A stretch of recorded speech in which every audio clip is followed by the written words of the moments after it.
जरन please मेरी बात सुन लो पहले। अब क्या सुनूं? तुम्हारे झूठ अब सब खत्म आमिर। सब कुछ जान चुकी हूं मैं। तुमने मुझे टक्कर मारी, मुझे पैरालाइज कर दिया और मुझसे ये बात छुपाई कि वो शख्स तुम थे। तुम सिर्फ मुझसे झूठ बोलते रहे और मुझे अपनी मोहब्बत में मुब्तला किया। क्योंकि मुझे भी तुमसे मोहब्बत हो गई जरन। मुझे मजबूरन तुमसे छुपाना पड़ा। अगर बता देता तो नफरत करती मुझसे। तुमसे मोहब्बत करता हूं मैं। हो सकता है ये भी कोई झूठ हो नया। कैसे यकीन होगा तुम पे?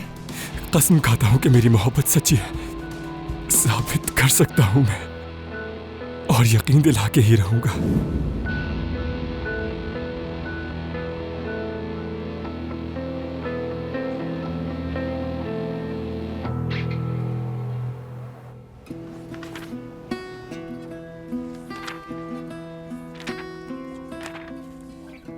हम दोनों ने आपकी बात भी सुनी और खुद भी इस मामले की तफसील से तहकीक की और हालात की संगीनी को मद्देनजर रखते हुए हम इस फैसले पर पहुंचे हैं कि आप लोग मेरी बच्ची को तो नहीं लेकर जाएंगे ना?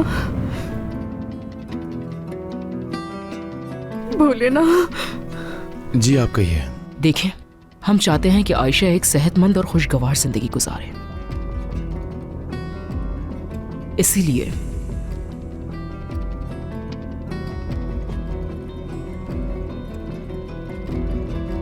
हमारा ख्याल है कि आयशा के लिए बेहतर यही होगा कि वो एक इंक्लूजन स्टूडेंट के तौर पर तालीम हासिल करे ताकि वो माशरती जिंदगी में बेहतर तरीके से घुल मिल सके। इतनी सलाहियत रखने वाली बच्ची को माशरे का हिस्सा बनना चाहिए। अगर आयशा को एक हाई स्कूल में दाखिला करा दिया जाए तो ये केस बंद हो जाएगा। मेरा कहने का मतलब ये है कि आयशा को अपने हम उम्र बच्चों के साथ एक हाई स्कूल में तालीम हासिल करनी चाहिए जो कि उसके लिए बेहतर है।